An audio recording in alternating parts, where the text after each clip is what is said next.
Well, you got. I was gonna say you gotta wait for the crack. Hello, everybody. My name is Vivian Ward, and on behalf of Crafted for Action, we want to welcome you to today's session. We have a great lineup. It is called Equitable Collaboration, a new standard for collaborations with Black-owned breweries. Please feel free to leave questions in the chat. Our panel will leave enough time at the end to answer any questions you might have and just have fun. All right, guys, up to you.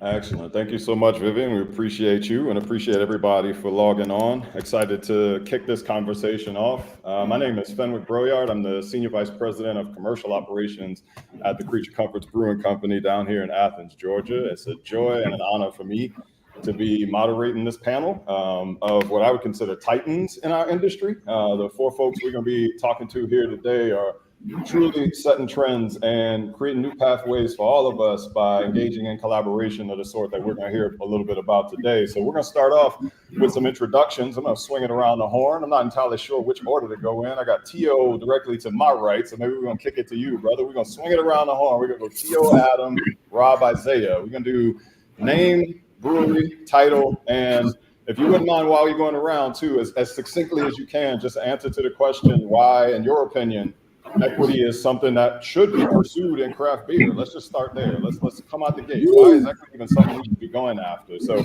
name, brewery, title, and why equity is something we should even be talking about in craft beer. All right, see, I have my phone right next to me, so I can be mindful of how long I'm actually speaking. So I'm gonna give you that nickel tour. My name is T.O. Hunter, born and raised California, kid. Co-founder and head of brewing operations for Crowns and Hops Brewing Company, Inglewood, California.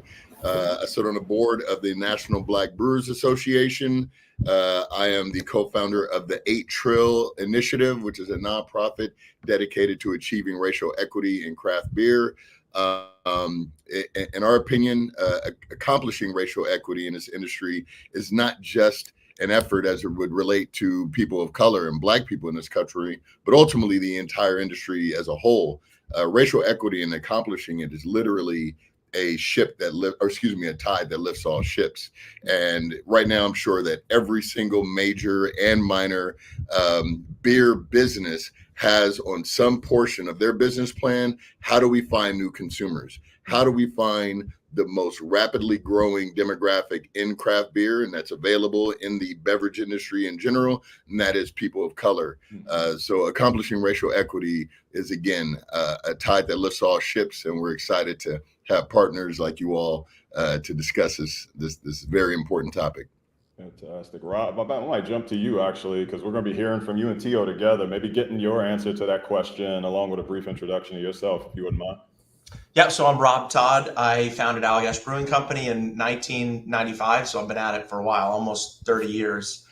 We're based up in Portland, Maine, on the complete other side of the country from T.O.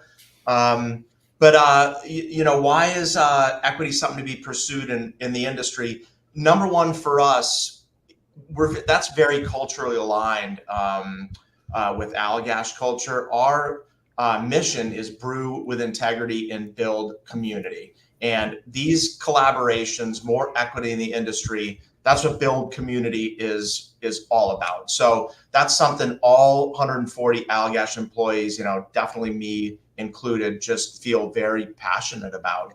And it's also, like Tio said, it's good business. I mean, beer has been down for the last decade or so. Craft beer in the last year and a half has been down, and that's a first for me. I've been doing this for 30 years, and it's concerning seeing craft beer as a category decline.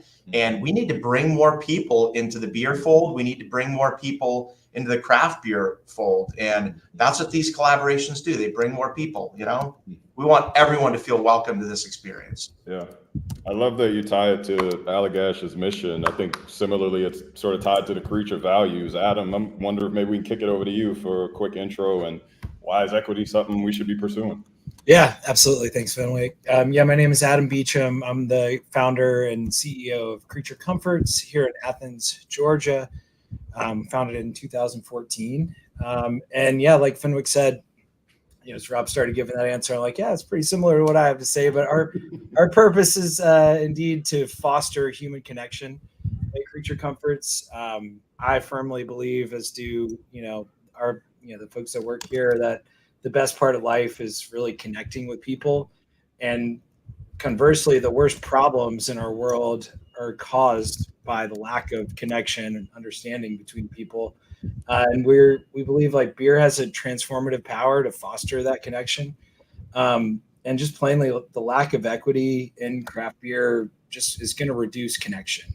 So without it, we don't achieve our purpose. So, we always go back to why we're doing this, and anything that gets in the way of our purpose, we want to pay attention to. So I also just think generally when all kinds of people are connecting on equal footing, interesting things happen, creativity flourishes, innovation happens, and people just experience joy, which is, probably a big reason why a lot of us came into this industry, because it can be a lot of fun. I think too, when people see representation, they're encouraged to participate. So we just get more, we'll hopefully just hit this critical mass of people just entering this industry and getting more and more people in, like Rob referenced. But too, we do a lot of community engagement, and I feel like it can be more authentic and it can be more effective if we are a diverse and equitable and inclusive organization. So people can see that we're coming at this authentically and not just for show. So it helps our community engagement as well. Yeah. A lot of reasons. Yeah. Isaiah, I know this is how we met, was sitting around chopping up this very question, right? Love to have you round us out on the intros, man, and why you think equity is important for the industry. Absolutely. So my name is Isaiah Smith. I'm the CEO and co-founder of Our Culture Brewing Company. And, the Cliff Notes version is equity is important. It's a leading indicator to help us get to a more diverse environment. And diversity is a shortcut to innovation. And when I talk about diversity, I just don't necessarily mean across the typical dimensions, right, of like race, color, et cetera, but more so the diversity of thought. And so that diversity of thought just so happens is more accessible when you have it spread across, different types of people. And so, we all kind of called up in a couple different ways that the industry right now is struggling, because of that lack of innovation, which I think is positively correlated to the lack of diversity. So, bringing more equity into this space is going to allow people who look more like myself and others out there to kind of get in and find a place here and bring that energy and excitement and innovation that's going to help grow the pie for us all. And, I think there's nothing more important for the future of craft beer than for us to really figure out how to consistently do that. And at the end of the day, it leads to better beer. It leads to stronger community. It leads to a better world. So I think, the better question is why not? Indeed. I'm gonna kick it back to you on this one, Isaiah. You introduced yourself as the CEO of Our Culture, and I was waiting for you to say but you didn't say and. So I want to maybe give you a chance to say and sort of maybe answer, talk to the folks who are listening about what about the collaboration between Our Culture and Creature Comfort sort of makes it a model for what we're calling equitable conversation. Sure. And the and part was coming for the answer to this question here. So I'm also the director of supply chain for Creature Comforts. And, it was interesting how it came about. When I first got into this business, trying to pursue, the creation of Our Culture Brewing Company, we had done a ton of collabs, and it was really, fun and exciting and interesting. But, you spend 5 or 6 hours trying to make beer and, drinking a few beers along the way. And, you ask a couple questions, and I always felt like we ran out of time. So, when I first met Adam, and we kind of go through a similar exercise, making some beer, drinking some beer, talking about both of our companies and, the kind of like where the industry is going, what we started to uncover was there was an opportunity to really exchange information, beyond the technical production of the beer. In fact, really for owners and operators in this space, the beer is kind of like the easiest part in some way. It's all the other dimensions that are really causing inefficiencies inside of our operations. How do you market? How do you do HR? How do you run a supply chain? Like all of these things are the blockers and barriers of growth and stability, for the business. So an opportunity arose for me to kind of step in and help out with Creature Comforts, and I took that. And while we were along the way of transitioning into me working there, we also decided to kind of lay the foundation of what we thought could be the future of collaboration. It's like, instead of spending 5 hours over the kettle, let's spend 5 hours talking to your head of marketing. Let's spend some time talking with the head of your quality. Let's spend some time talking with your sales team. And so it was really about trying to teach and really allow access to these subject matter experts across all these different disciplines that are required for running a sound business. And that's where we were struggling. The liquid always has opportunity for improvement, but we were getting reps in the garage. And it was, how do you get in front of a distributor? What do you say? How do you find a supplier? Those were some of the challenges and struggles we were going through. So the creation of this program was really hoping to really deepen collaboration in a more meaningful way than just kind of showing up and say, hey, we got a beer, we did a thing, it's delicious, come out and support. We wanted to walk away, both of us, better businesses because we interacted. And once we realized there was value to extract on both ends, it was how do we put it together? And so we kind of spent the last year doing just that, trying to formalize this program in hopes that people will kind of latch on and really help change the way we collaborate to drive diversity and equity in the industry. I haven't worked directly on this one, and this is where I'm in an interested seat here, right? Like I think it would be fair to say, like, really what we tried to accomplish was just apprenticeship across all those dimensions of business that you talked about, right? That it was, let's move it beyond the brew house and get the apprenticeship happening in all the other ways we need to be effective to open up a business, right? Tio or Rob, same question for y'all. Like, what specifically about y'all collaboration makes it a model of equitable collaboration for folks to emulate? Sure. Well, I'll kick it off if you don't mind, Rob. I would start off, but one, I should have started this always. I typically tend to be the more radical in these panels and conversations. Just know you about to issue a disclaimer? Is that what's happening? No. All I say is it's all led with love and with the goal that we're going to get to a place that's more progressive than we were the day before. So that said, one of the things that I really want people, from our perspective at the A-Trill Initiative and Crowns and Hops, to understand is you can usher diversity and inclusion. Equity is an investment. It is probably one of the most underdeveloped aspects of DEI. I mean, actually, it should be EDI, in my opinion, because without equity, people will not see themselves in these roles, in these positions, and in these companies, and in the ownership in these companies, and they ultimately will always look at it as a bit of a Trojan horse type scenario in order to get more Black and brown and LGBT consumers to the tap rooms and to support sell-through in these retailers.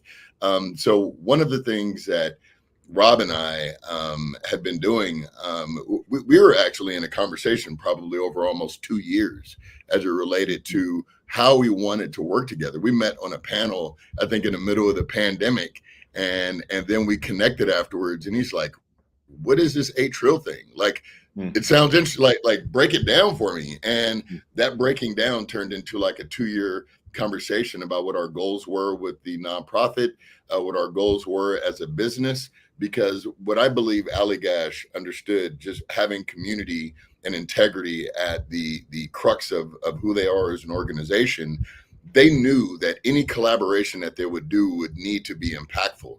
And that's what we were bringing to the table with our nonprofit.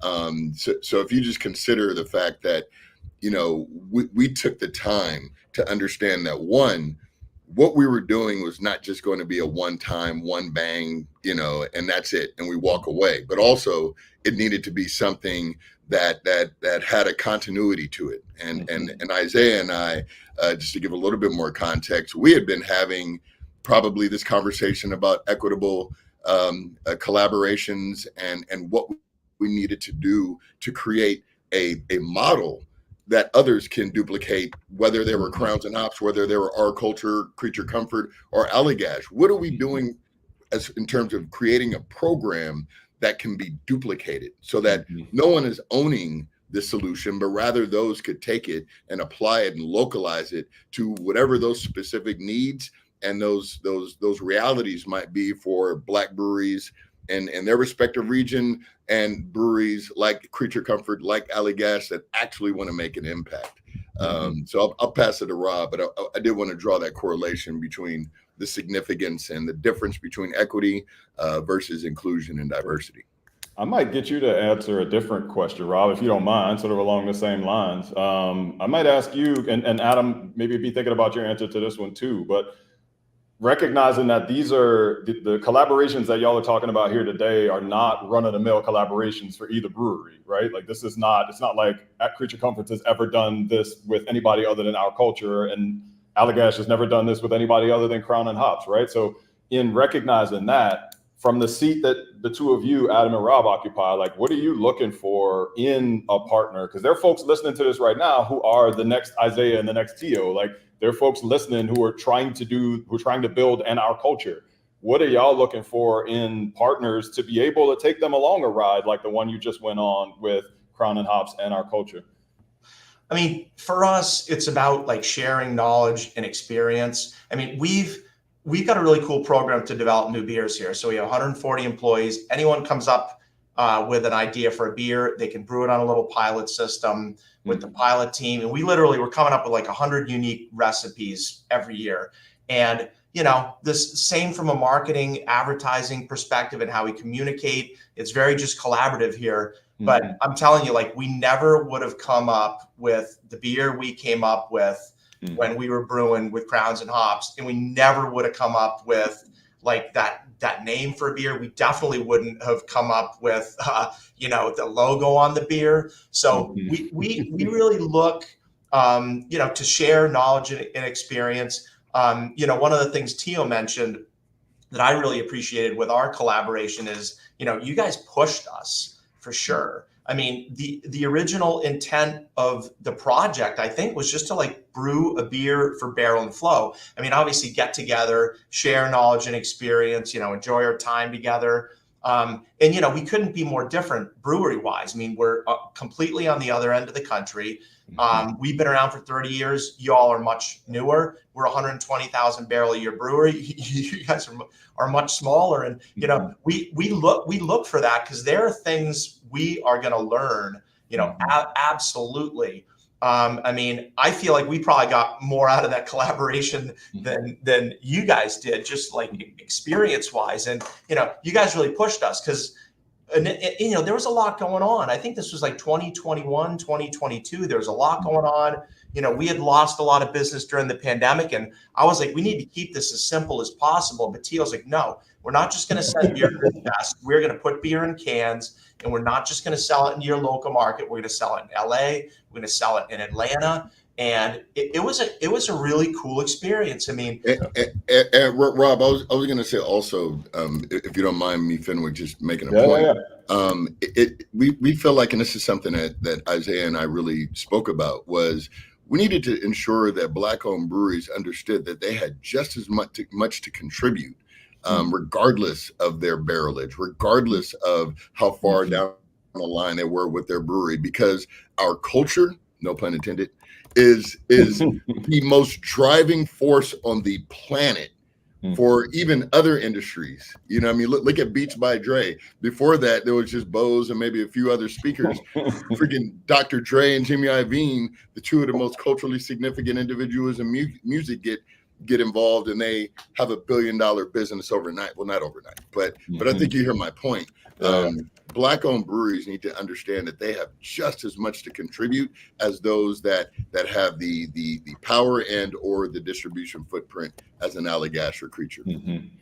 Yeah, I mean, it's like Isaiah said, it's diversity of thought. And I'm telling you, you talk to anyone on our marketing department, and it was an amazing experience working with you guys. And, you know, it's a bummer. We don't have any Curate cans now. It's all sold out. Actually, our brewmaster's mom, Jason's mom, was in yesterday. She's pissed because we're out of it. It's her like favorite beer. She's stashed a couple cans away in the back of her fridge, but you know, because she can't get any more, at least now. But I mean, that can, I wish I could just hold it up to the screen. It's so cool. We never would have come up with anything like that. And the amazing thing is, you know, you put it, it's like totally different from all our other packages, but you put it on the shelf with all of our other packages, and it just looks like it belongs there.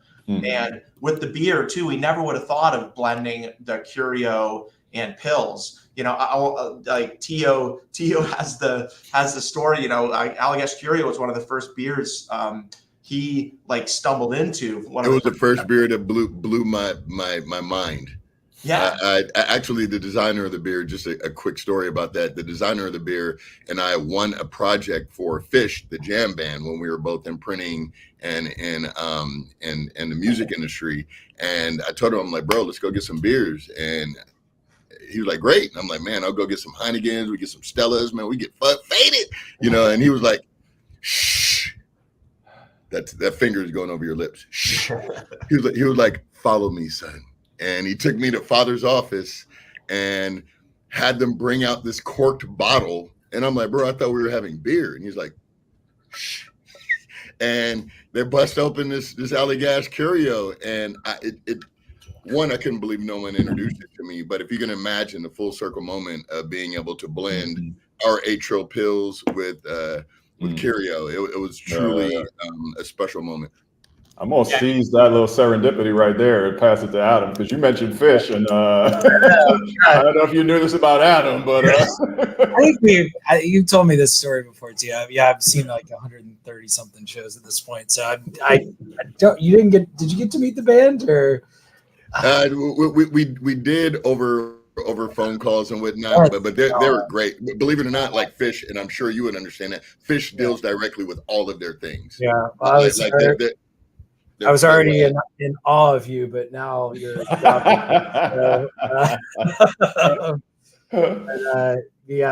that's amazing. But I going back to, you know, just sort of learning from each other and you know what we're looking for in a partner. To tag along to what y'all were saying, you know, we purposely called ours a residency, which I think is a stark difference from a collaboration. Really, collaboration is equitable, but residency is like we're here together. Like, you know, we're gonna kind of walk a mile together. And I mean, God, we learn and continue to learn to this day, which is super cool. So much from Isaiah and his business partners. I mean, we were extremely amateur when it comes to supply chain, as Isaiah could attest to, and you know, a real residency in that he, you know, drives up here a couple times a week and works here every day.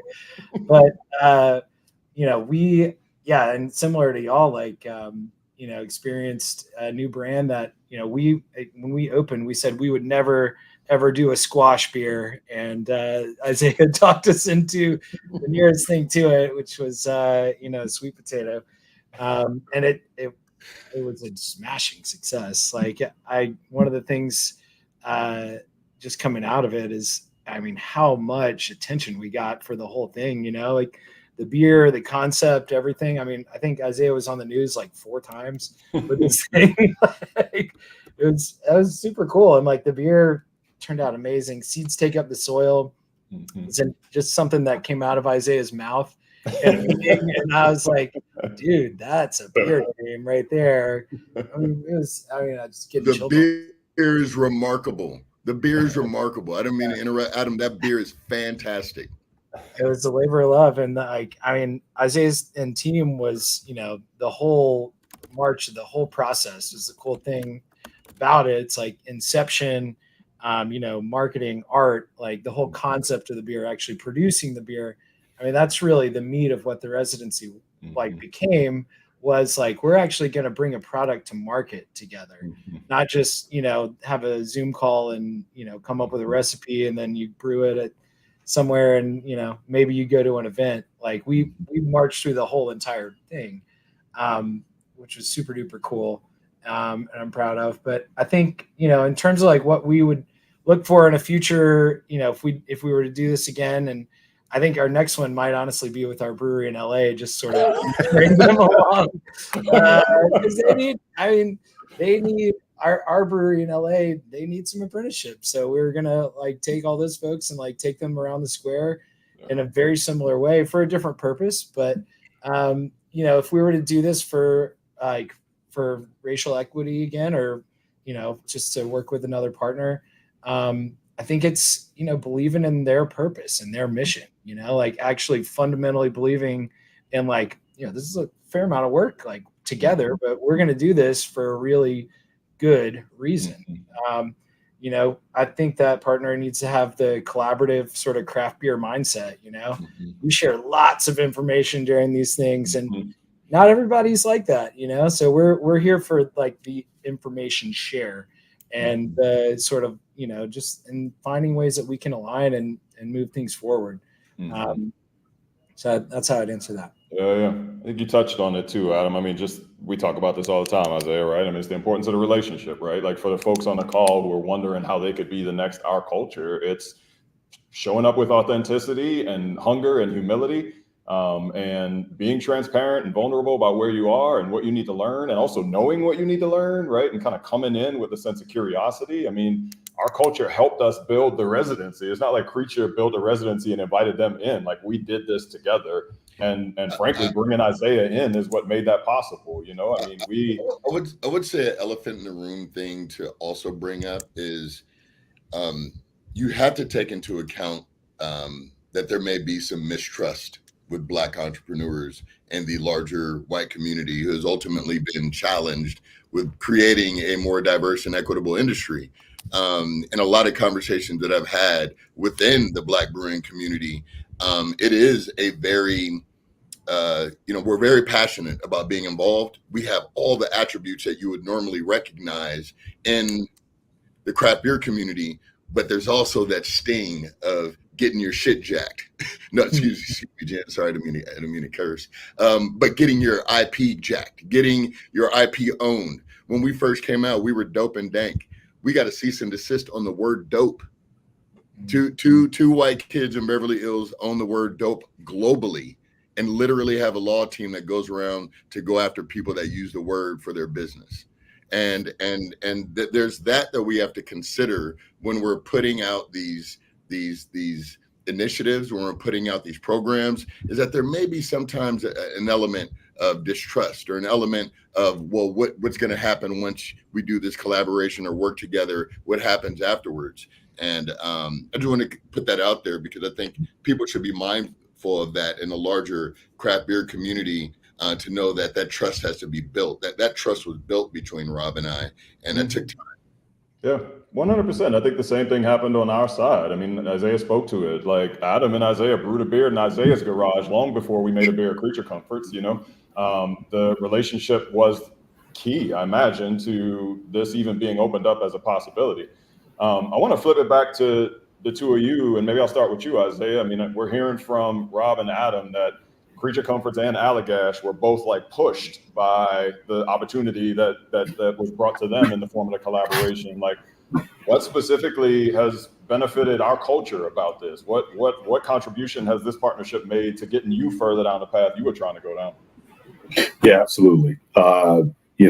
Rocket fuel. I mean, that's the first thing that comes to mind. I mean, it accelerated the trajectory of our business, so much because initially, all of my curiosity, all of my, I was running up to anybody who was remotely related to the industry trying to get 5 minutes, and some people gave me 10, some people gave me a whole brew day. Some people ignored me, never returned the call, left me on red. And so, what being able to work with Creature Comforts has done for Our Culture is, because I have somebody, that I'm connected to that's bringing me along, that's, like having a conversation about their business, and then also saying, here's another potential, customer that you can leverage. That cosign, that introduction, I mean, it's been huge. It's opened up opportunities for people in the industry, both suppliers, distributors, who wouldn't give me the time of day. I'm getting a second look. I'm getting a conversation. I'm getting a chance to get in and talk and learn. And so, I look at it like I brought my, custom challenges and problems to a space where I had, world-class subject matter experts sit down with me and figure it out. And it wasn't, conceptual or hypothetical. It was, oh, let me bring this $10,000 piece of equipment to your garage and I'll hook it up to your, fermentation vessel, and we'll see if you're getting any dissolved oxygen, because that's one of the things that you need to check for when you open up a brewery. So it was just every turn, every challenge that we had, every question that we had, I had a resource that had seen it, done it, had different challenges, and we got access to kind of noodle that problem together. So it's been transformational to just sit back and see that first person perspective of how to move in this space, what it takes to run a successful brewery, not just a successful brewery, but one of the most successful breweries in the country. And, with that mindset, now I'm taking those techniques, those concepts, those practices, and I'm applying that into the foundation of my business from ground zero, from day one. So, that's the highest, that's the best outcome you hope for in a partnership, is that, somebody is going to really take you along for the ride and help you collaborate, collaborate to solve these problems. And there's so much bi-directional benefit in that, because in teaching these techniques, a lot of that opened up opportunity to review and kind of go like, well, why do we do that? Or why would we approach it from this problem? Man, I haven't looked at it like this for 2 years. The landscape's changed. Okay, let's talk about, what this new solution should be now, that we're here. So I think that it's transformed the way that we've been able to move in the space. And we've brought, not one, but we're working on a second beer into distro. And, now we have proof of concept for, financing, right? It's no longer a dream. It's been in the market. It's crushed in the market. And, we have a demonstrated viable concept. And so I think, for us, it's been awesome. And really, I think this is the opportunity for us to say, this should be the new way we collaborate, at least some portion of it, maybe not to this degree, but when you're working together, if you're not extracting some type of meaningful, benefit both ways, then it's incumbent upon both parties to kind of go, wait a minute, like, how do I help you? This is what I'm getting out of it. Where do you want to learn? What do I have that I can show, to you to help grow and things of that nature? So it's been great. It's been transformational. Yeah. I'm excited for the future. Yeah, I'll just add like a little bit to that bi-directional concept. And I was talking about that a little before. It really has played out, like, in just specifically with our relationship, Tio. I mean, that beer that we launched, the Curate, I mean, you pushed us to go into cans, it was a beautiful package, beautiful beer. I mean, we got Whole Foods. I mean, we've got a relationship with Whole Foods, but we got their attention like in a big way with that beer. I mean, they were pumped about that beer, and we got some great features from it, and it absolutely nurtured that like really, really important relationship for us. And, I won't go into the specifics because it was like a business thing, but, I know Tio like is an expert with one facet of his business that I'm not an expert at. And he just helped me big time, like 6 weeks ago, with a business matter. It was absolutely huge help for me, and it was a great resource to have. So, there's absolutely bi-directional benefit to these like relationships and collaborations. Tio, man, talk to us about the form of fuel. Isaiah said it was rocket fuel. What kind of fuel is Crown and Hops running on coming out of your collaboration? Sure. Well, I think it's safe to say that and this is one of the things that Isaiah and I were kind of stuck on initially when we were talking about, okay, how do we make this model have structure, but be pliable enough to apply to other regions around the country, to other scopes of size of other Black-owned breweries around the country, because we're all different. Out of the 80 of us, probably less than half have a brick and mortar. Out of those, probably less than half of those have major distribution. So you can imagine it's just all over the map. For us, we had distribution throughout the state of California. If you can imagine, and I'm sorry if I might be frozen here. There we go.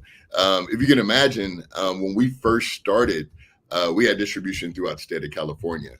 Prior to us putting the beer in tank, our Northern California distributor decided to stop being a distributor. And it was a pretty jarring moment for us. But at the time, if you can imagine, everybody in this industry knows who Rob Todd is. Everybody in this industry knows who Allagash is. And it created an agenda item for something that we could do collaboratively in terms of how do we help Crowns and Hops solve this issue. They already have grown these markets. They already have this. And even more to the point, now they have a collaboration with one of the most notable breweries on the planet. It took one phone call. One phone call. And like that, we had distribution again in Northern California. And I apologize if my internet is a little shaky. But that is the significance of what it means for a collaborator or an ally, or I'd like to call it an accomplice, to have a true understanding of what that Black-owned brewery, what that woman-owned brewery, that Latin-owned brewery, what they need and where they're at. Because the reality is, at 80 breweries across 10,000, we're not eating anything off your plate. Nothing. If anything, what there is this equity of information exchange and this equity in being able to potentially bring velocity to our respective businesses. And for us, that was a tremendous move. It was a tremendous aid.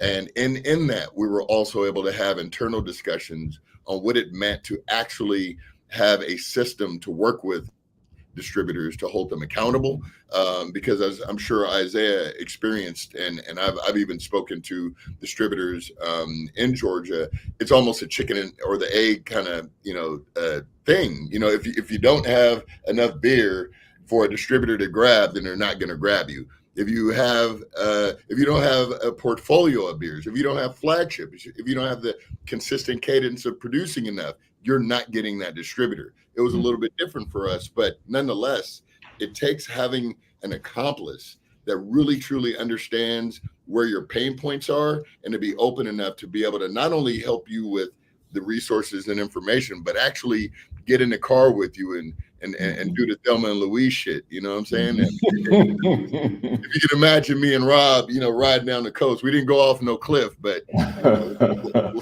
we certainly will hit a dive bar or two. Isaiah, we thought we was pushing the envelope, calling it a residency. Tio coming with accomplice. I'm like, man, we got to step our game up, Doug. Like, what do we need to add to the program to be accomplices? Yeah, that's the new lingo right there. That's the new lingo. We're gonna run with it. We're getting real close because I know we got a 2:45 stop. I don't know if there are folks who are on here. I don't know if they have the ability to ask questions. I'm not 100% sure. I don't see Vivian either. Yeah, so. I've been looking at the comments. There's been more just kind of just bigging us up on the Siege collab, on finally understanding why we got rid of Dope and Dank. But definitely here for the questions if anybody has them. Right on. Yeah, I appreciate you laying eyes on that. Let's see. I don't know there if we that's go. a question. Do we have a question down there? Yes, I'll go ahead and read the question. When we set these collaborations, when we see these collaborations come about, how do we locally support? I do remember trying to ask Allagash distributor if Curate would be coming our way. I'm sure there are other ways. So access to these collaborations between our breweries. Maybe you want to take that. Well, since I'm talking, really, it's a matter of For Allagash, what we did is we worked very closely with helping people understand that they could go through either the Crowns and Hops beer locator or the Allagash beer locator, which many of these larger breweries have the ability to direct people directly to retail outlets that are available. In addition to that, we have partners that we're shipping direct, like Reserve Bar and Craft Shack. So there are multiple opportunities. So I apologize if you didn't get Curate. Maybe you'll get it next year when Rob brews it for a third time. That's awesome. Y'all are bringing it back year over year. We've got a new one. And Isaiah, do we have a date yet? Yeah, so we're actually brewing it like the first week in July. It's called Harvest and Bloom. It's a wheat ale, and we're using some locally sourced lemongrass from a black farm. We're using some wheat from UGA, and really just trying to keep that agriculture theme going because, without a strong agriculture, it's going to be very difficult to have a great, delicious beer. Mm-hmm. And so just being intentional about drawing those connections. But I'll tell you, as far as, how do you support these collabs? One of the things that we knew going into it was that we wanted to have a wide release. So we worked with a couple of key retailers and, just really said, hey, like, we want to have an event here. And we're going to bring a party and a bunch of people, and we're going to pull through this beer. And here's when it's going to be available. Get your order in. And so the second part of that is really just for some of these, smaller releases, just pre-allocation. Really being able to hype up the retailer to get orders into the distributor ahead of time, and then it's really just running the play. And that's kind of the strength of our culture. We had a strong brand in the Atlanta community. A lot of retailers waiting for product to show, and so when we told them what was available, it's show up to the day and come get some. But I think the biggest thing, at least for Georgia, that we really want to do is drive traffic to the tap room. That's the biggest component. That's what's best for the brewery, and so we did that as well. We had an event, a release party at the brewery, and fun fact: the day it released, it was the #1 selling beer in the tap room. So, it was a quality product made with, again, quality ingredients, locally sourced from Athens, and, just made with all the technical expertise and creativity. That was a combination of both of our businesses. Mm-hmm. Yeah, you can follow our culture, follow Creature Comforts on all the platforms, and you'll see when those events start to come out. You can hit those up. The beer will be there for sure. So, yeah. Yeah, I'm going to get, maybe just because I don't see any more questions, I might get to you and Isaiah to answer this one and kind of bring us on out. And maybe I'll start with you, Isaiah, and we're going to let the poet laureate finish us out. What advice would you give to anybody listening right now who would like to try to follow in your footsteps, right? Like if there are folks on this call who like, how do I get to do what our culture did? How do I get to do what Crown and Hops did? Like, what advice would you give to anybody who might be wondering that? Sure. The first thing I'm going to say is to really be honest about what it is you don't have and where you're struggling. Where is your opportunity for growth?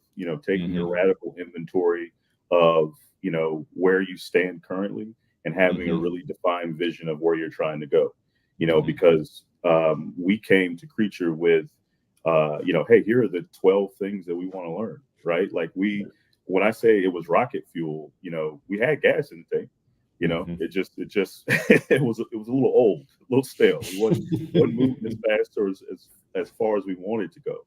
So we were already moving in that direction. So, you have to bring something to the table, and that's a strong brand, a great business plan, a great product and a way to execute. But also that resilience is probably going to be the chief thing, because, while we did find a partner and a great accomplice at Creature, it wasn't our first collab, and we've had great collabs prior to that, but not everybody was really ready to help assist with something like this. So discernment is something else I'm going to tell you to have, because everybody's not equipped to be in a position to provide this type of assistance at this level. So just being able to have clear, defined expectations about what you want and then what you expect from your partner, and then trying to just match that, right? And be patient. Be patient with yourself. Be patient with them. And we don't have the answers figured out, but what we do have is a model and a concept and a path to scale. And so I think the ask from me is to everybody to bring this energy forward. And the next time we get together, whether it's a one-off beer or we're talking about, something more closer to this model, we need to bring this level of intentionality to every collaboration that we do in this industry, because that's how we're going to keep these best practices flowing between us. And if we don't, we waste the opportunity to share that information. So, Amen. Tio, why don't you close this out, man? What advice you got for the people? Yeah, I'll be super brief. I advise everyone to join the MB2A, the National Black Brewers Association. That is Breweries. Allagash is a member and on the advisory council. I'm a member. I sit on the board. But for the same things, for the same vetting that Isaiah was suggesting that you have, and just really understanding who and what you are, the MB2A is there in order to provide you with the mechanisms, the resource, and the team, which includes us, to understand what you need to do and what resources you might need to do in order to be prepared to actually apply the information and resources and capital that you may have available to you. It's very important that you have structure. We were able to do that with Allagash. Allagash was able also to roll into the A-Trail initiative without even brewing with us. They brewed with the Montclair Brewing Company, and the proceeds of that beer, as all of our collaborations with other breweries, all go to the A-Trail initiative, which we give back in the form of grants to other Black-owned breweries and entrepreneurs in the industry. But join the MB2A, follow us on Crowns and Knives Brewing Company, and Creature Comfort. We need to get you on the A-Trillion Allies collaboration. Get that going. Well, if we jump on, can we be an accomplice? Absolutely. Trying to figure out how to get that designation, dude. You set the bar high, man. Well, I appreciate y'all for real, man, for making time for this conversation this afternoon. Thank you, Fenwick. Thank you to everybody who logged in to participate in the conversation. Thank you, Vivian, for opening us up and hosting and keeping the thing going with no technical difficulties at all. And y'all stay tuned for more content from Craft of Action. Yeah, thank you. Let me jump in real quick before you all go. If you all want to rate this panel, you use the link in the panel description or on the Watch Craft Beer Con page on the website. Fenwick, you did a beautiful job moderating. You all gave some great information. Just like Dr. Dre moved the culture along with his audio, you all are moving the culture along with the craft beer community. So thank you all so much. And we have one more live session, so you all stick around. Thank you all. Thank y'all. Thanks.